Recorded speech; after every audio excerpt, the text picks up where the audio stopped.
박사님, 네네네. 이렇게 현금 쌓아놓고 살면서도 세금 낼 돈 없다고 버티는 사람들 세금 도둑이라고 불러야 되잖아요. 이 사람들 이렇게 돈 있으면서도 돈이 없으면 또 모르겠어요. 돈이 있으면서도 세금 안 내겠다는 이 심리는 어떻게 해석을 해야 될까요? 그렇죠. 이들의 심리는 사실은 범죄 의식이 좀 이렇게 낮거나 결여됐다라고 볼 수가 있습니다. 만약에 이제 그 잡혔다고 해도 예. 이런 범죄 의식이 낮기 때문에 억울하다라고 하는 반응을 보이는 경우들이 대부분이라고 얘기를 하거든요. 예. 자, 범죄 의식이 이제 예를 든다면 스스로가 경범죄인 것처럼 예. 낮게 돼버리면 우리 이제 쉽게 이렇게 얘기할 수 있겠죠. 예. 걸어 다니면서 침을 뱉거나 무단한 행동을 하는 경우가 예. 잡히면 창피하지만 예. 잡히지 않으면 뭐 큰 문제 없이 진행이 되는 겁니다. 자, 이런 것처럼 이런 범죄 의식이 상당히 낮게 이렇게 이제 심리가 있으면 예. 항상 이렇게 체납에 대한 경우가 문제가 될 수는 있겠죠. 네. 참 이 액수가 커질수록 또 오래 버티는 게 사람 심리인지요.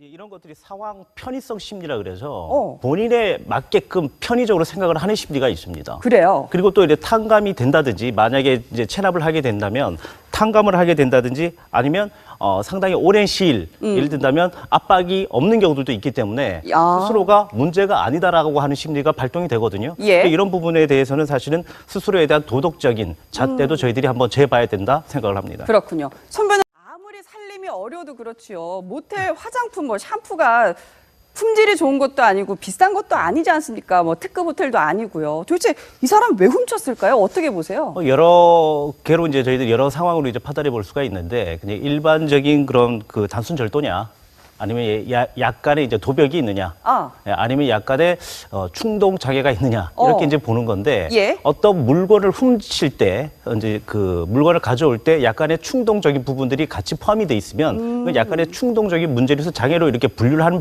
경우가 있는데 이런 부분들은 상당히 도벽에 가까운 부분들입니다. 그러니까 뭐 어떤 물건을 훔쳐서 절도라고 하는 의미들보다 예. 충동적이기 때문에 도벽에 대한 부분들로 들어가는데 보통 남성 같은 경우에는 패배감이라든지 어떤 물건에 대해서 충동적으로 훔치는 경우들이 많고 예. 여성 같은 경우에는 뭐 생리증후군 속에 예를 든다면 약간의 도벽 증상이 있는 경우들도 있고 우울도가 좀 높아지면 예. 그렇게 하고 싶어 하는 심리가 있는데 이런 것들은 심리적으로 뭔가를 우월감이 생기고 행복도를 찾기 위해서 만들어내는 것이라고 하는데 지금 이 사건 같은 경우에는 약간의 이제 그 뭐 저장 강박도 제가 볼 때는 살짝 있는 것 같습니다. 추정컨대요. 네. 호더 증상이라고 얘기를 하는데 예. 이분이 정말 모텔에 가서 그것만 가지고 왔을까? 아니면 자꾸 뭔가를 쌓아두고 싶은 그런 심리가 있기 때문에 갖고 온 게 아닌가. 그러니까 어떤 절도의 의미보다는 자꾸 뭔가를 저장하고 싶어하는 이런 이상한 심리 때문에 만들어진가 또 아닌가 이렇게 한번 생각도 한번 해봅니다. 그렇군요. 아니 그렇게 이 손님들, 승객들의 양심에 호소하는 방법일 텐데요. 자, 김 박사님. 네. 그런데 이렇게 생활 속에 자잘한 좀도둑들이요. 이분들을 보면 특별히 이제 도벽 있는 사람들의 얘기가 아닌 것 같아요. 누구나 사실 할 수 있는 그런 행동 아니겠습니까? 뭐 저라고 얘기하기 좀 그렇지만 모든 사람들이 잘 자라게 한번 쭉 경험은 다 있을 겁니다. 사실 경험들이 없는 분들이 저는 별로 없을 것 같아요. 그렇죠. 거의 뭐 제 생각에 거의 99%라고 감히 얘기를 드릴 수 있는데 이게 뭐냐면 생활 속에 아주 작은 도덕적 부분에 대해서는 별것 아니라고 하는 심리들이 분명히 갖고 있습니다. 그래서 예를 든다면 이제 이런 것이죠. 한 예로 A라고 하는 사람이 어떤 물건을 쉽게 그냥 작은 물건을 가져갔습니다. 그러면 본인 생각에서는 도덕적으로 가져가지 말아야 되겠다는 생각을 하지만 마음속에 약간의 비교 경쟁에 대한 게 들어갑니다. 비교 경쟁이요? 그 사람은 쉽게 가져가는데 제재도 받지 않고 아무런 문제가 없네. 자, 그랬을 때는 본인 스스로 나도 다음에는 가져가도 되겠구나. 그러니까 도덕성 결여가 타인에 의한 학습으로 인해 가지고 자연스럽게 발생이 된다는 것입니다.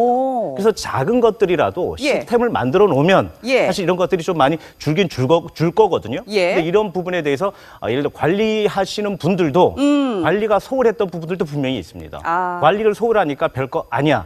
만약에 걸리면 그래 별거 아니니까 그냥 주면 되겠지. 자, 그리고 보상? 그래 내가 잘못했으면 해주면 되겠지. 큰 액수가 아니기 때문에 이런 식으로 걸리면 창피한 일이고 아니면 말고 이런 식들이 아니면 말고 식이 있는 것이고 또 이런 부분에 대해서도 이제 이런 건 있겠죠. 손님이 왕이기 때문에 소비자가 왕인데 뭐 이거 뭐 얼마 하겠냐는 거죠. 이런 식의 심리가 계속 발동이 되는 거기 때문에 굳이 도벽은 아니고 절도에 대한 부분은 아니더라도 아. 스스로가 그렇게 생각을 하고 행동하는 경우들이 상당히 많습니다. 그렇군요. 이 교수님.